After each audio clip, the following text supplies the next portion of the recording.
നമ്മുടെ കുട്ടികൾക്ക് എന്തുകൊണ്ട് വിദ്യാഭ്യാസം ലഭിക്കുന്നില്ല? ഇന്നത്തെ കാലത്ത് കുട്ടികളുടെ വിദ്യാഭ്യാസം എന്ന നിലയിൽ നമ്മളിൽ കൂടുതൽ ആളുകളും ആശ്രയിക്കുന്നത് സ്കൂളുകളെ തന്നെയാണല്ലോ. ആ സ്കൂളുകളിൽ വിദ്യാഭ്യാസം എങ്ങനെയായിരിക്കണം എന്നുള്ളത് നമ്മളുടെ ഗവൺമെൻറ് പറയുന്നത് തന്നെ നോക്കാം. ദേശീയ വിദ്യാഭ്യാസ നയം 2020. മനപ്പാഠം പഠിക്കുക, പരീക്ഷയ്ക്ക് വേണ്ടി തയ്യാറെടുക്കുക എന്നതിലുപരി ആശയം മനസ്സിലാക്കുന്നതിനും അവ പ്രാവർത്തികമാക്കുന്നതിനും സഹായിക്കുന്നതായിരിക്കണം വിദ്യാഭ്യാസം. ഒരാൾക്ക് ആവശ്യമായ social skills, life skills, technical skill എന്നിവ വളർത്തിയെടുക്കാൻ സാധിക്കുന്നതായിരിക്കണം വിദ്യാഭ്യാസം.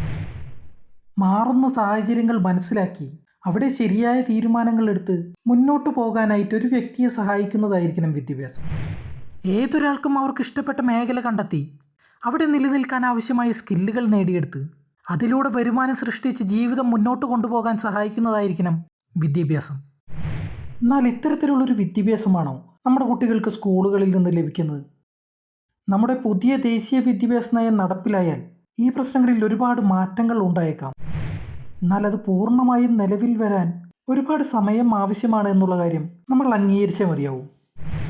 കുട്ടികളുടെ മാർക്ക് ലിസ്റ്റും പ്രോഗ്രസ് കാർഡും മാത്രം വിലയിരുത്തി അവരുടെ നല്ലൊരു ഭാവി സ്വപ്നം കാണുന്ന മാതാപിതാക്കൾക്ക് ഇന്നത്തെ കുട്ടികളുടെ തൊഴിലില്ലായ്മയിലും മറ്റു പ്രശ്നങ്ങളിലുമുള്ള പങ്ക് ചെറുതല്ല.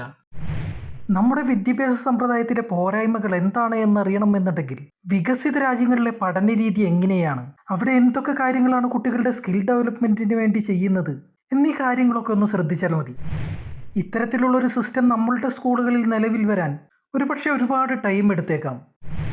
എന്നാൽ അതുവരെ സ്കൂളിലുള്ളതുപോലെ പഠിച്ചാൽ മതിയെന്ന് മാതാപിതാക്കൾ തീരുമാനിച്ചാൽ അത് ബാധിക്കുന്നത് നമ്മുടെ കുട്ടികളെ തന്നെയാണ്. കുറേയേറെ കാര്യങ്ങൾ മാതാപിതാക്കൾ ഒന്ന് മനസ്സ് വെച്ചാൽ ചെയ്യാവുന്നതേ ഉള്ളൂ. അത് നിങ്ങളുടെ കുട്ടികൾക്കുണ്ടാക്കുന്ന മാറ്റങ്ങൾ ചെറുതായിരിക്കില്ല. മാതാപിതാക്കളുടെ അത്രയും ആത്മാർത്ഥതയോടെ പുറത്തുള്ള ആർക്കാണ് ഇത്തരം കാര്യങ്ങൾ ചെയ്യാൻ സാധിക്കുക? ഇവിടെ മാതാപിതാക്കളുടെ വിദ്യാഭ്യാസമോ സ്വഭാവ രീതികളോ ഒന്നും തന്നെ പ്രശ്നമാക്കാതെ ഇത്തരം കാര്യങ്ങൾ ചെയ്യാനായി സാധിക്കും.